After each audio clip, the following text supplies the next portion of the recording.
What's up, guys and gals? Welcome back to Sweat Equity. I'm Dan, and today I decided to try to get the other the other Kohler running, the other Scott's running.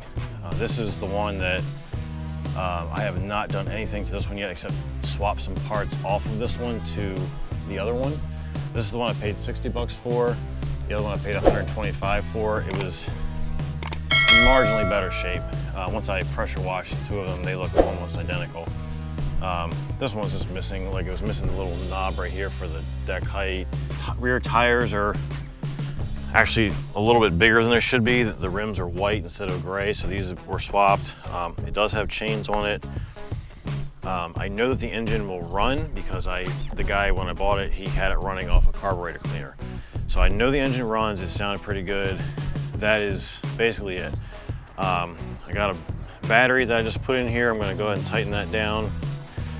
My plan for this, I just had this thought the other day, was to, since it's just sitting conveniently right by my driveway and doesn't look very good, my plan was to buy a snowblower for it and just kind of leave it right here. I mean, this thing is pretty heavy, and I'm pretty sure that the John Deere snowblower that I found on Marketplace, which I got to see if the guys, I told him I might be able to come get it today.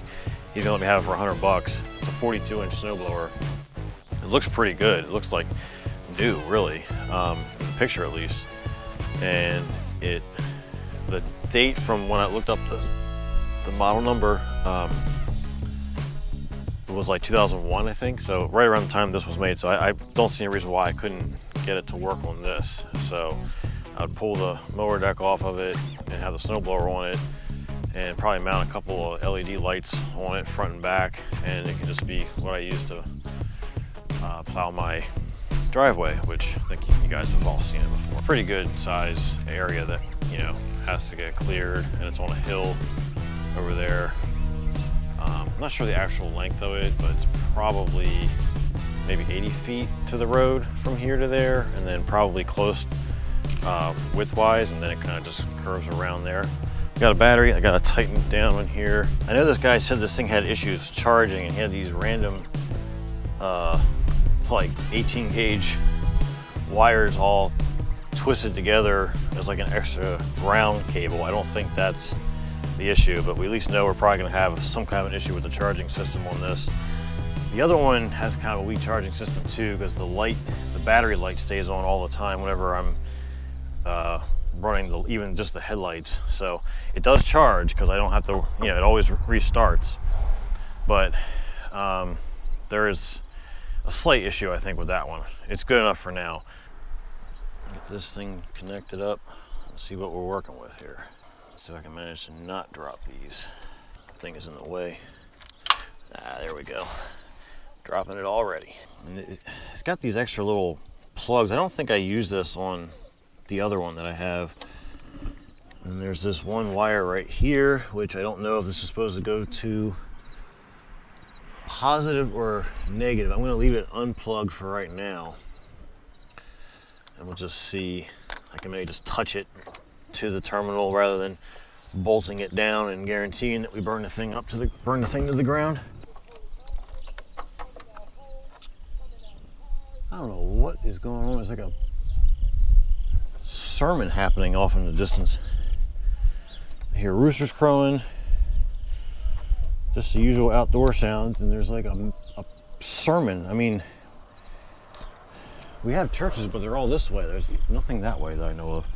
And of course, I'm using the right tool, which is just a crescent wrench, because I was like, well, it'll work. It'd be nice if I could at least get it semi-tight. And I know that I took the fuse out of this one to swap one to the other one. I think that was the whole reason the guy I bought that one from, the $125 one, was because it didn't have a fuse in it, because he just couldn't get it to crank from the key. He knew he was able to get it to crank by just, you know, jumping the starter. This side should be easier because there's no stupid boot thing in the way. I did get the both of my other Craftsman, well, they're the only Craftsman I have right now, but I bought the two, both with blown engines, and they both are running.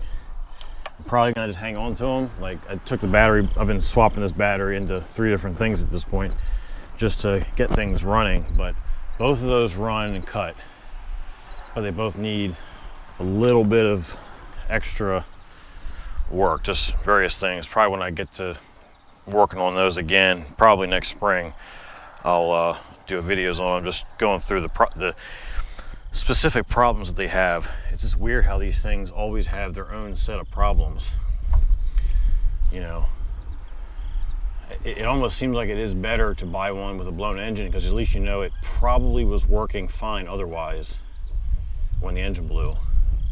It's the ones that have been sitting forever that probably aren't really, like, you can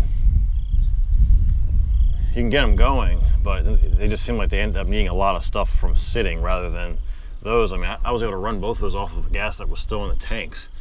You know, carburetors were perfectly clean. We've got the battery hooked up. Where is the fuse holder? Right here. All right, let me see if I can find a fuse. There should be one in this Sabre here. All right, so the Sabre had a 15 amp fuse in it, which is good. I feel like that's a little low, so that may blow, but I don't know.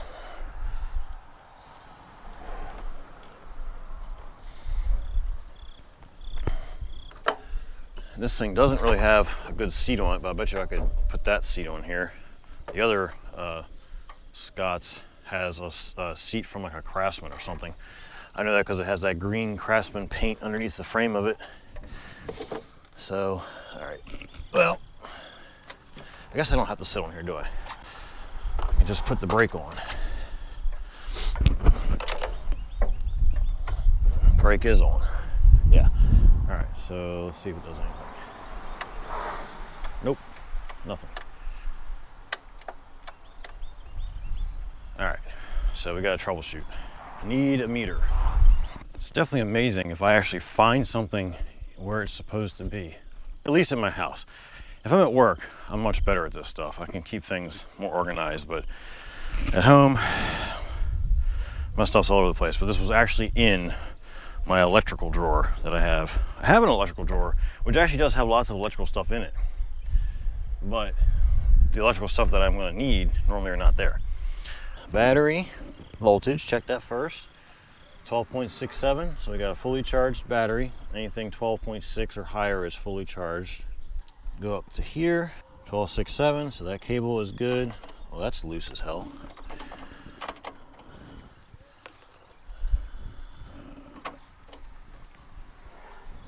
Let me not put my meter leads on top of the thing in case it actually does spin.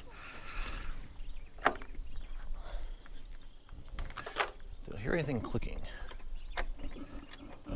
No. But I think, yeah, I took the, remember I took the solenoid off of this one to put it on the other one, but it still doesn't actually function. So we'll deal with that when we get there. Just trying to see if we make this thing move or do anything. Key is on.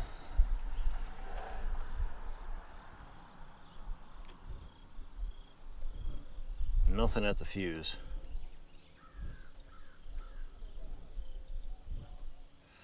So does this have to be connected then? Yeah, there's a click. All right, so that does have to be connected to the positive side. You gotta be careful when you take the positive side off with a wrench that you don't arc the positive terminal to somewhere negative. Because if you're not ready for it, it'll give you a little scare. I'd rather just do it that way, you know, you don't just, if you tap it to the wrong side, it's just gonna spark. If you have it on there and you give it power and it's a direct short, you're just gonna like literally burn things up. I mean, that wire is gonna turn to smoke real fast. Okay.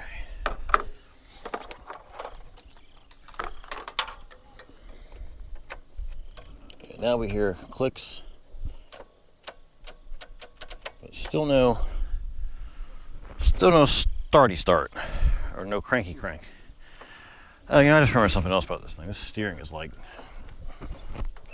really, really tight. So we'll see. We'll see what we can do with this thing. It's one step at a time. I know the guy told me that the starter solenoid was not working. I remember that now.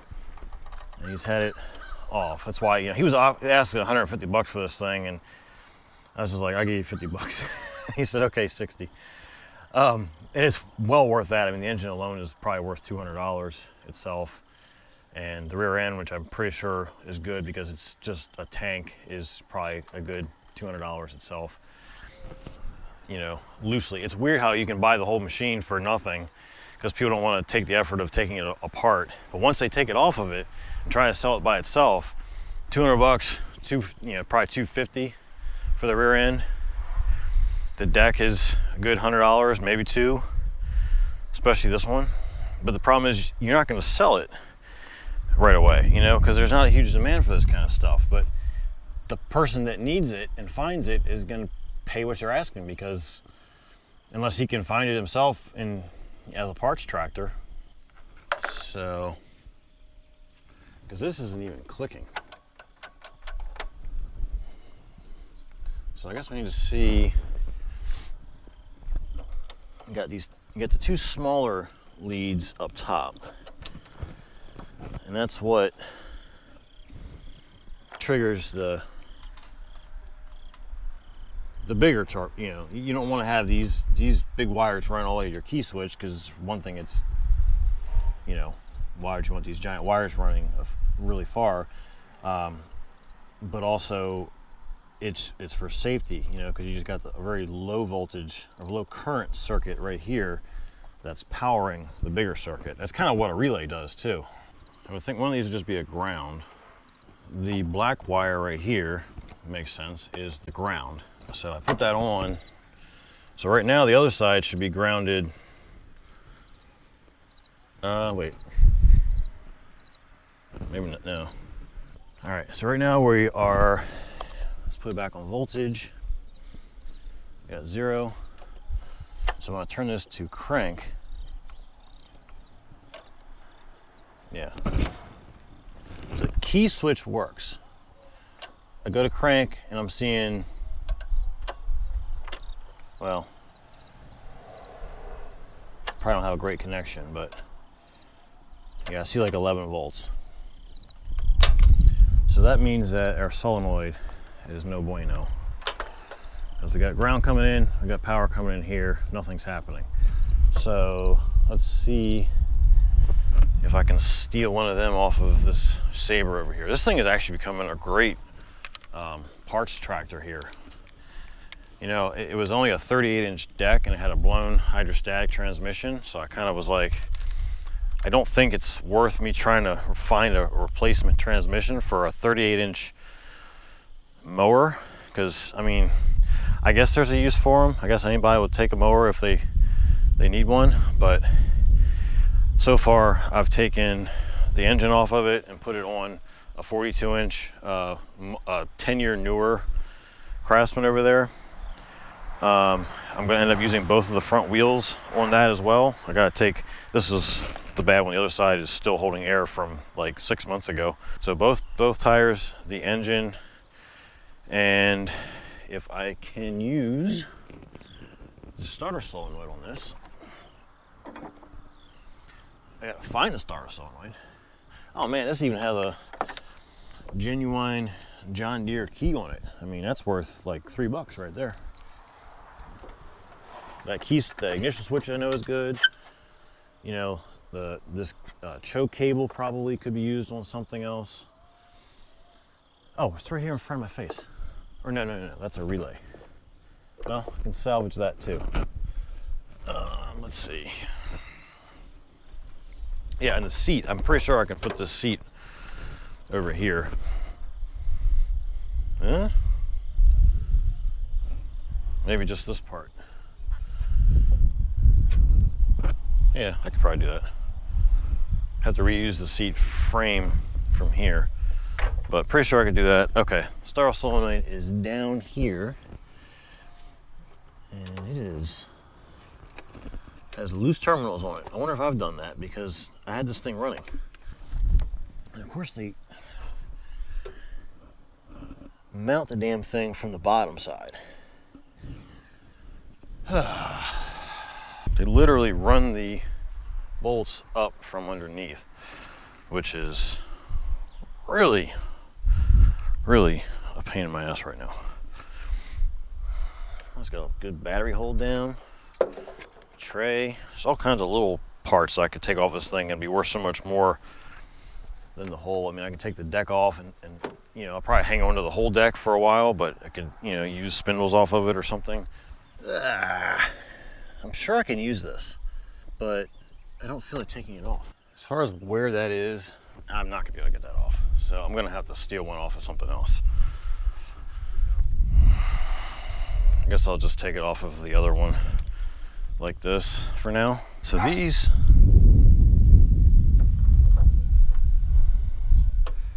I should actually disconnect the negative terminal. So we'll just disconnect that while we're screwing with these positive cables here. I don't know what my dog is barking at. He has such a, I don't know what the word is. Whenever he barks like that, it's just like the world is ending or something, or his world is ending. Makes such a big deal out about nothing. Like I just hear him like just freaking out around the side of the house, and it just makes me worry that he's like getting out.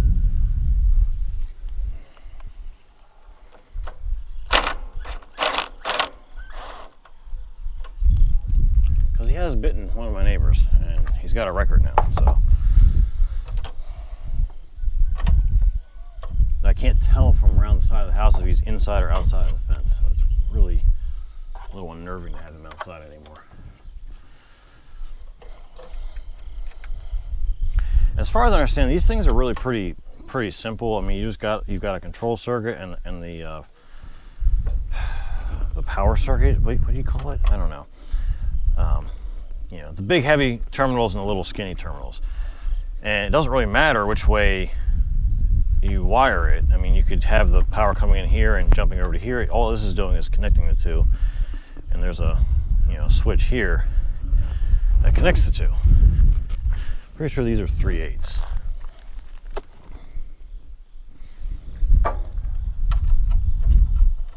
Nope. So is it also a 10? Yeah.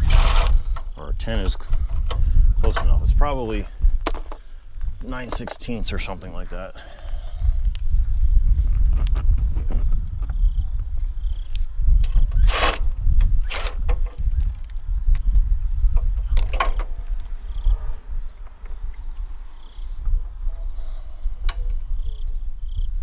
And you know, these things are only like 15 bucks, so it's not a big deal just to go ahead and replace it, you know?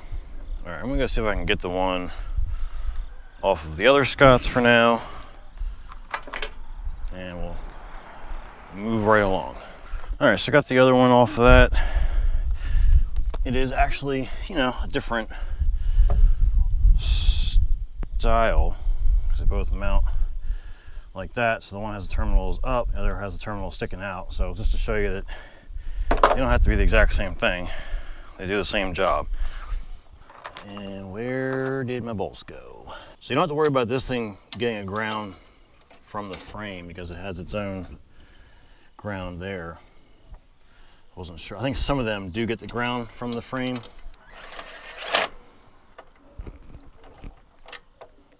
It's not actually a 10, but and it's stripped out, I think. Great. Oh well, it doesn't matter. It just needs to hold it, right? Okay, so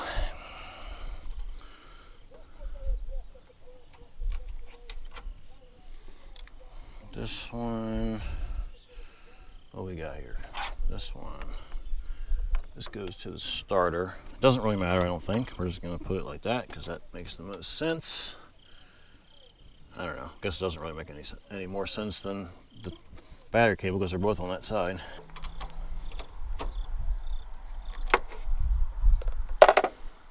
Those are tight.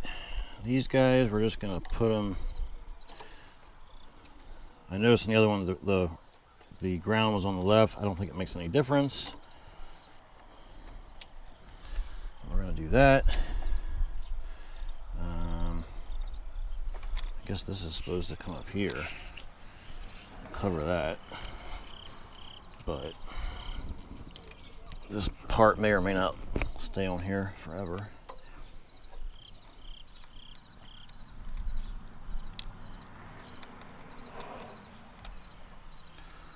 I would just kind of tap the battery terminal a little bit just to make sure there's nothing shorting it out. Okay, so theoretically we should have a crank at this point.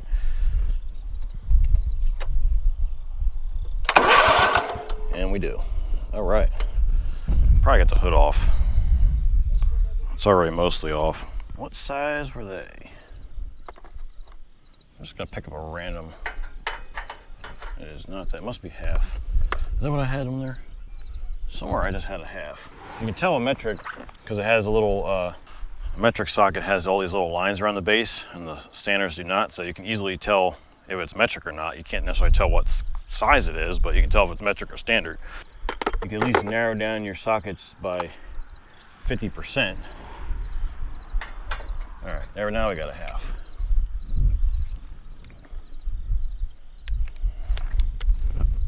I think if I remember, you don't actually have to take both sides off. You can just do one and then push it out that way. Let me do this side.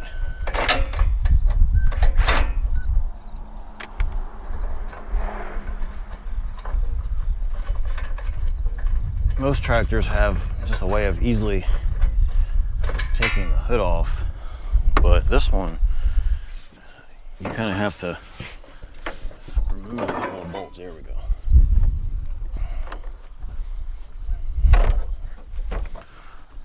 Or maybe you can. Maybe you just have to get it a certain way and you just have to slide the whole thing that way. I'm probably overcomplicating it. All right, so we got the crank with the key. So let me just pull this thing back off again. What did I just do with the tin? Oh yeah.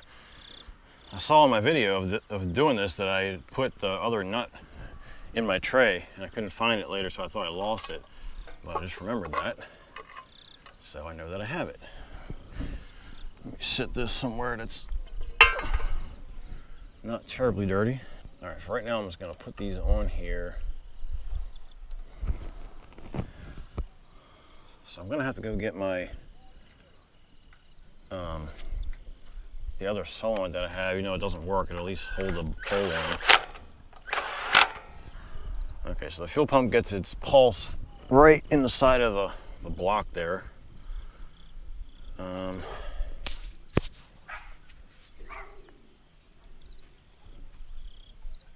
FedEx on Sunday? Yeah, I guess you do. All right, let me go find that solenoid. So this is the bad solenoid off the other one, but it's basically down, so it shouldn't be shutting anything off. It'll just leave the fuel flowing. And basically what that does is it makes the thing backfire when you shut it off. That's what both of the John Deere and the Scotts, they both do that, because these are both either bad or dirty, possibly. Am I going the right way? Why will you not thread on? Or am I missing a part of it?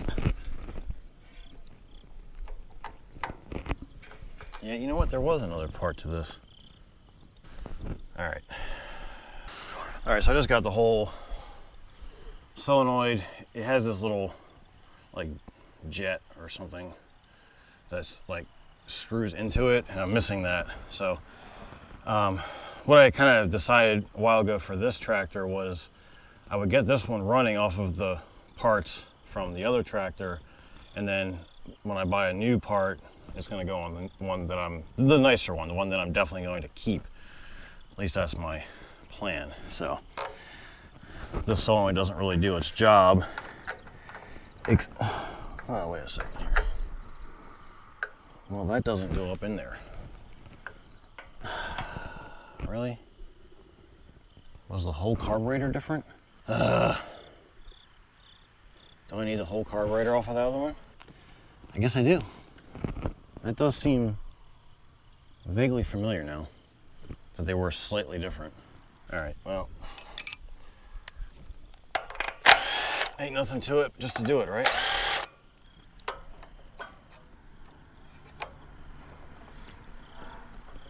That is a crusty fuel hose. I need to get just some bulk fuel hose. This bar right here, which is actually the throttle control,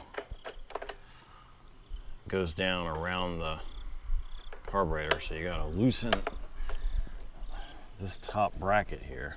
I remember I could get around it, but I had to do something. Yeah, because you can slide that over to get it out, but we gotta take the linkages off.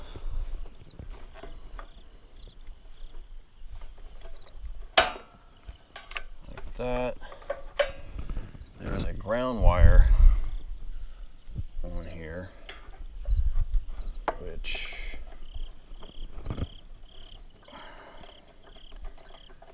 I can get the screw out of there. I should have a magnetic tray over here for all this stuff, but I don't. All right. Probably should.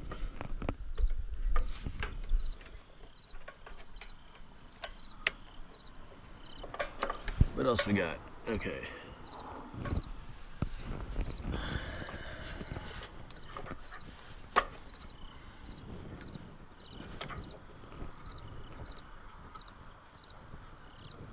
Actually, I'm sorry, that was the choke. This is the throttle. Right? Yeah, that's the choke.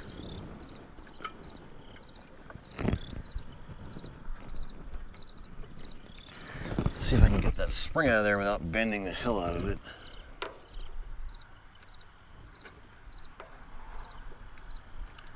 Yeah, that's not going to happen.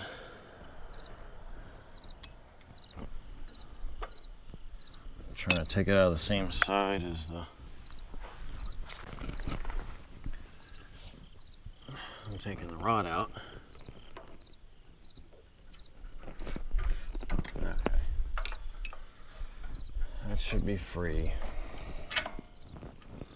I did learn actually when I was up on the other one that you can take the hood off just by tilting it in the right position and sliding it to the left. So I was wrong about that.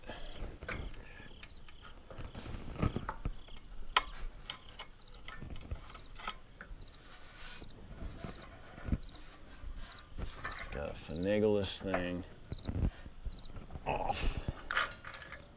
There we go. All right.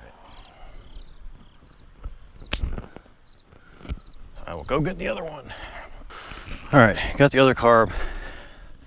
Certainly looks a lot better. And the carburetor seems to work fine. Maybe not perfect, but good enough for what the purpose of this tractor will be. So let's see, that's throttle and choke.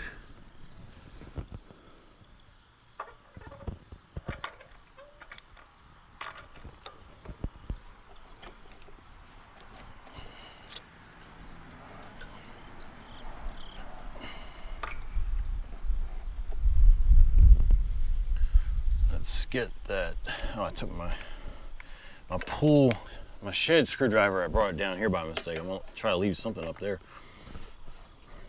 Put that ground on.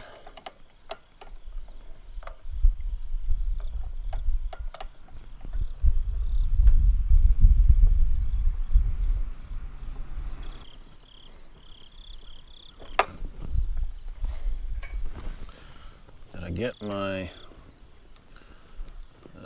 Let's see here.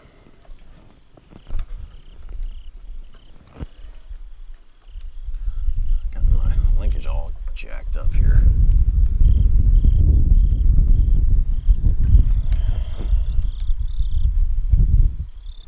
I don't know if you can really see of what I'm doing.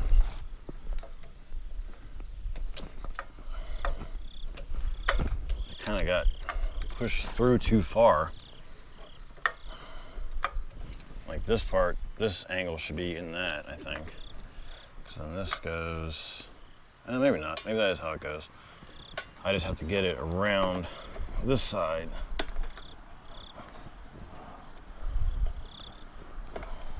that part.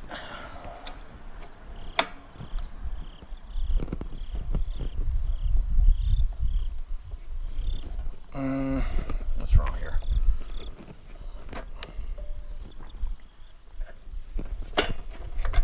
That's supposed to be like that. This, okay, it goes on this side of it, like that.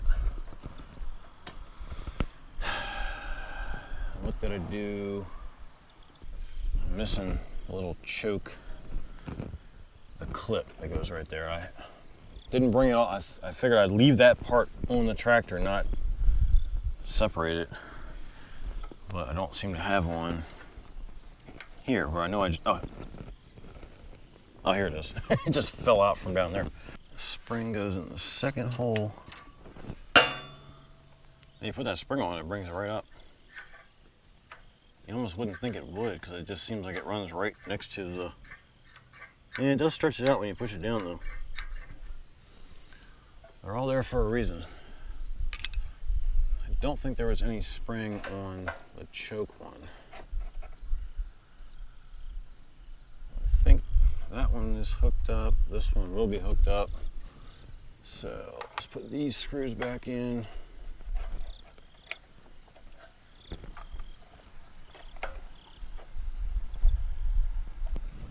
The only real issue right now with taking these parts off of my other tractor is that's the one that I've been using, and it's blocking in the John Deere. So I'll have to either get the parts back onto it or just move it out of the way with a flat tire, because it still has a tire that keeps going flat.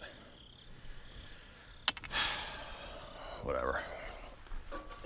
It is kind of really almost to the season where I don't need to cut the grass every week anyway, so I have like another week before I have to cut the grass, so I can deal with it then. This little clip needs to go in there.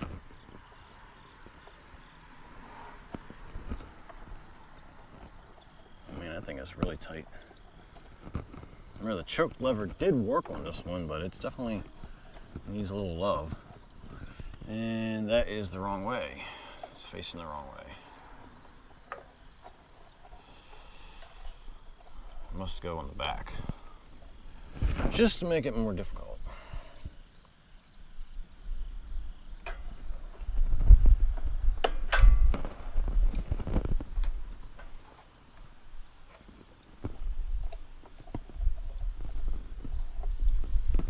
Push the rod through the center of it, and you swing this down, and it clips on the bottom, so that's what holds it in place. All right, so that is on there. This was actually the ground screw off of this carb, which I'll just stick in here just in case. Okay, so now I got to put this back in here, because this is what I took it out of. This holds the bolt on, as well as being the fuel solenoid, shut-off solenoid. This does at least have a fuel hose coming down. It is completely petrified, so I should replace it. I have like 2 feet of fuel hose here that I can use if I need it.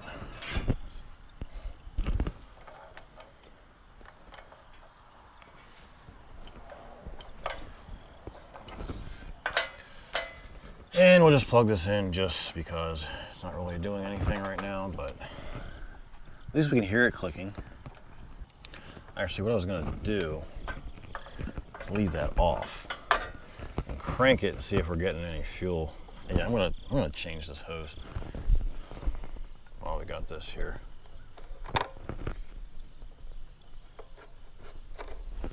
That is just completely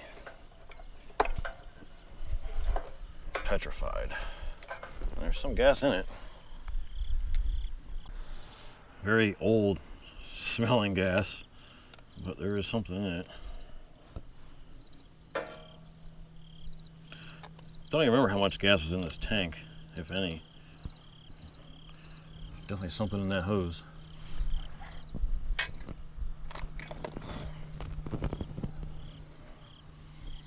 I'm not sure if I can use these clamps with this fuel hose or not, because this is like automotive, so it might be a little bit thicker outside diameter. Yeah, seems to work. It might be the same thing, I don't know. I just assumed it was a little different.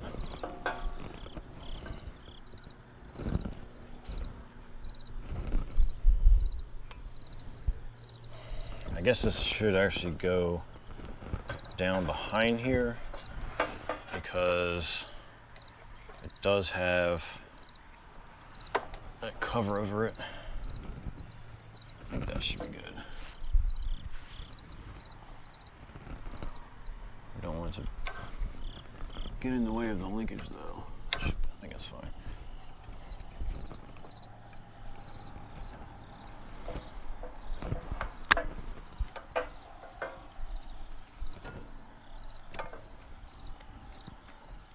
All right, before I do hook that up,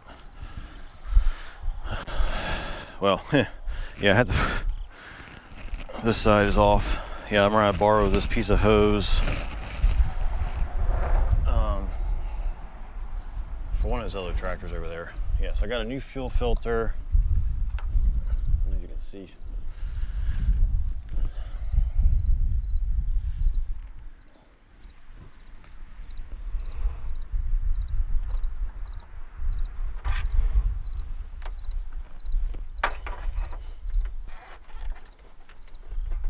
Get that nasty fuel filter out of there.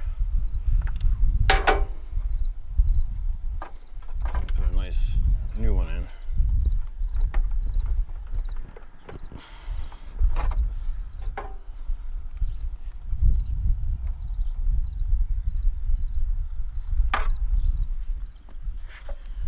And let's see.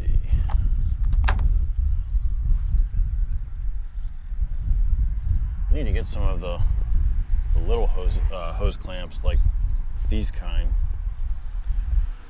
They look a little bit better on these things. It's a little cleaner than these giant ass worm clamps. But they do the job. Should I cut that? I'll just leave it that length. The guy was saying this thing was bad too, so we're gonna test that right now. This is the fuel pump. The thing just kept getting better and better as I was there, but I was like, you know, I had seen the other one online that day, and I was like, oh, it's another one. And then after I got this one and could kind of see just how sturdy it was, I was like, let me see if I can get a hold of the other one too. And I got that one for like $125. He was asking $200, and I offered like $100 for it, but I knew I probably wasn't going to get it for that. Maybe if I really beat the guy up, but I'm not trying to do that. I'm just trying to get things for a fair price. Okay, so fuel system's hooked up. There's a literal tree growing here now in front of my original parts tractor.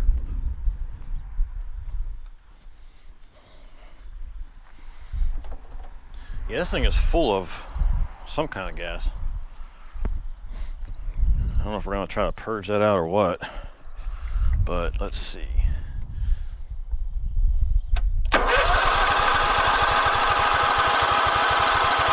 Yep.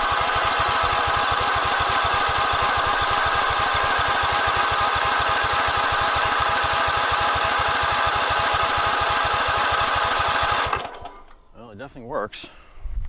Just took a minute to start siphoning it up. Let me get a little sample of that and we'll see how bad it looks. It's got a little container here.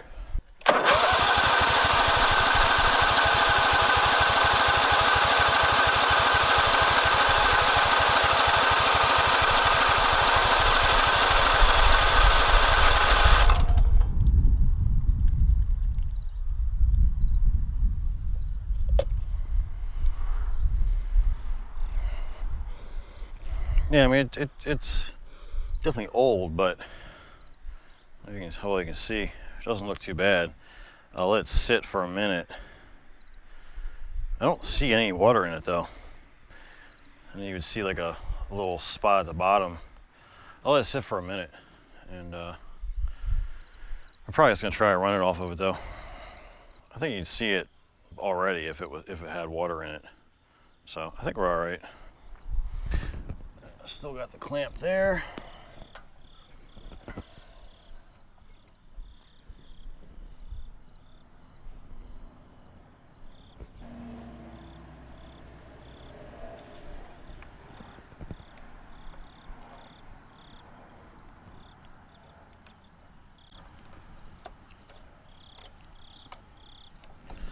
So as long as we have a spark, it should run. Because I know this carburetor is good, or at least good enough to run. It's been running my other tractor so we got fuel coming in. It's not that bad. There's like a half a tank, so I might as well try to use it, right? Everything is hooked up. So I guess put this on.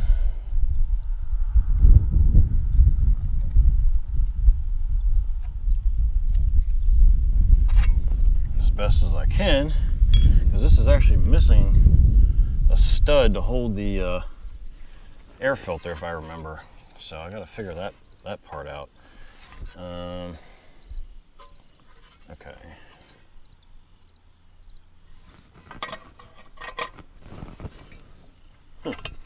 Okay, that goes there.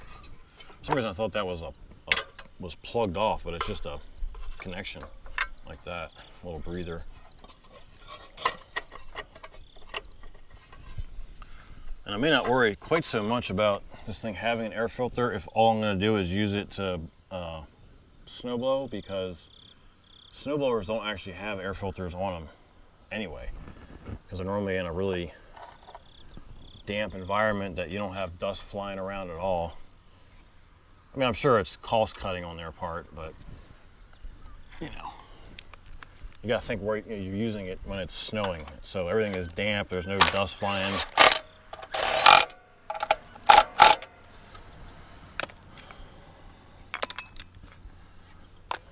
All right, so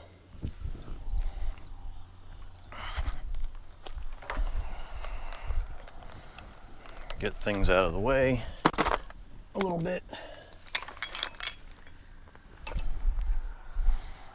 Seats dried off. I got my battery light on the dash here. there's no like lens over it. It's just a bulb that still works. All right, so choke. Out is choke. That's a nicer choke lever than on the other one.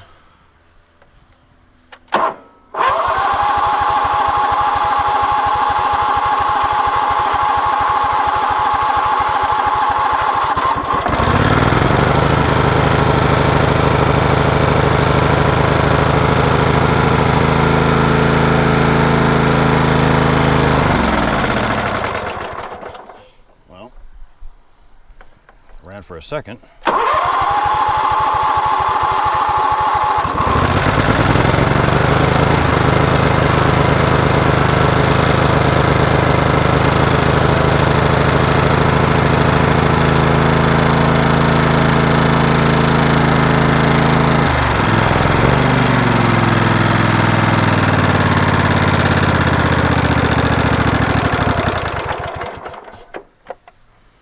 It runs. Doesn't like to go below idle, but the other one has an issue, so that's probably the carburetor. Pretty sure I checked the oil on this thing at some point. And I mean, you can kind of see it's blowing out oil or something. That's not even connected. Oh yeah, it's got tons of oil in it. Let me actually check that level for real.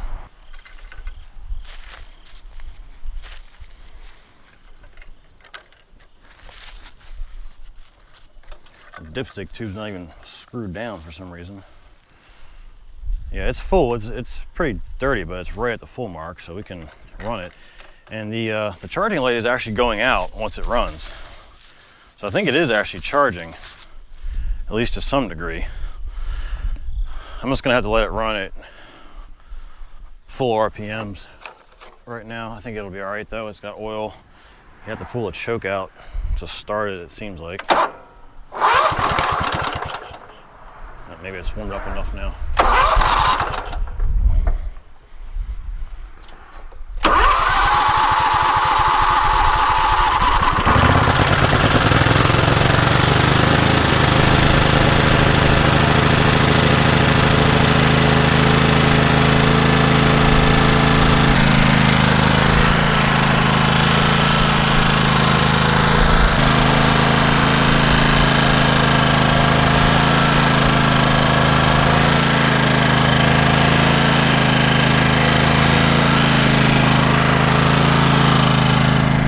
It's got 12.84 volts, so it is charging. It's charging probably as good as the other one is.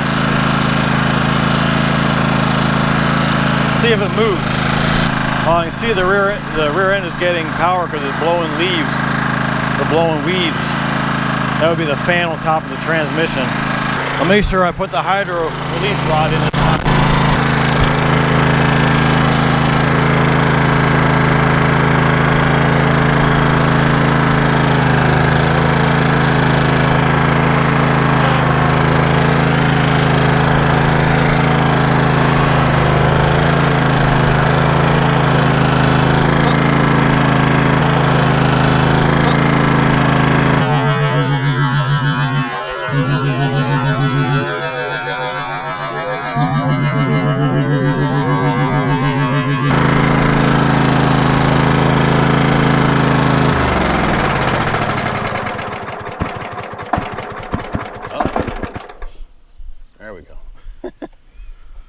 All right, well, it moves. I forgot about that wheel. Let's see. It might be easier for me as I'll swap a couple of these other wheels on there right now. I'm missing a clip, I think, is what it was. All right, let me get a jack over here. All right, how am I gonna jack this thing up now with the wheel off of it?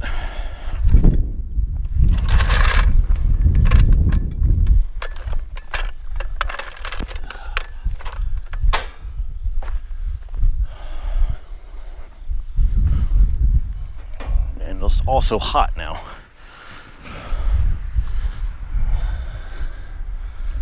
Oh man, this thing is heavy.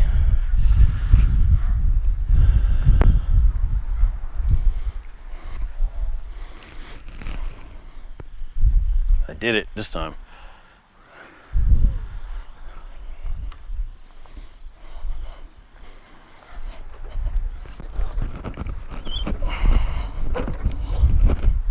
Can't turn the wheels, but they're really tight.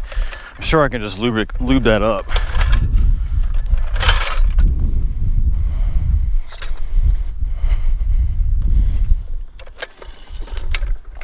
Oh man, this is gonna suck. How am I gonna get this jack under there?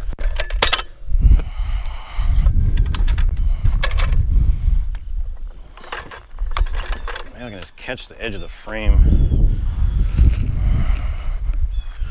I guess on this side.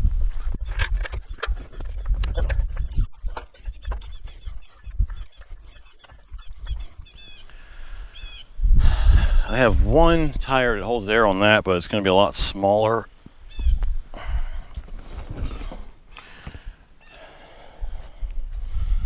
I think it's full of dirt now.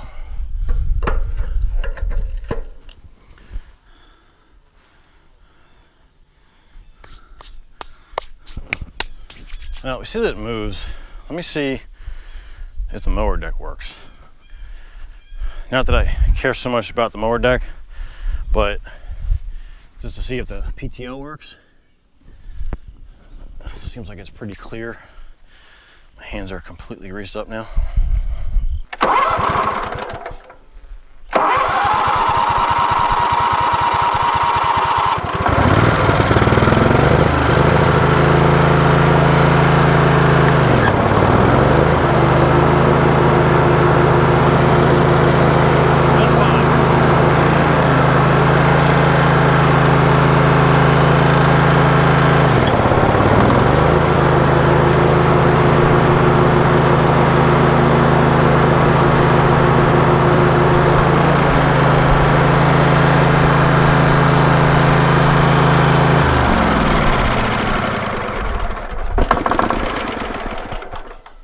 Wow, it just ran in reverse. It like dieseled in reverse. I've never seen that before.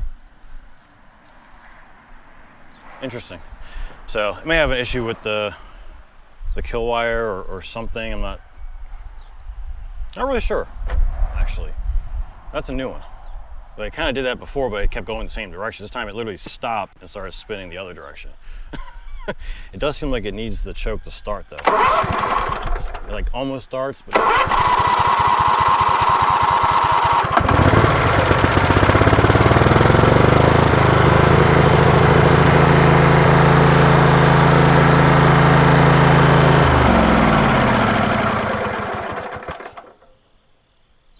no dieseling that time.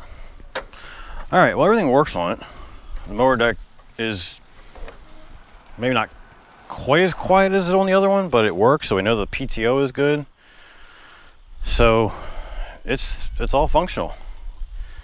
I mean, really, you know, I get some better tires on the front and probably the rear. I have chains for both sides, but this side has zip ties holding on, so I don't know how good the chains really are. But I think that that's gonna do it for this one right here. It works, it moves. It just needs a snowplow or a snowblower, I guess, right? And just a little bit of maintenance. All right, guys, thanks for watching. Please subscribe, like, share. All that stuff helps get the views out or the video suggested to other people if you found it helpful or if you found it entertaining. If you didn't like it, hit thumbs down, comment, let me know what you like or didn't like. But anyway, thanks for watching. See you on the next one.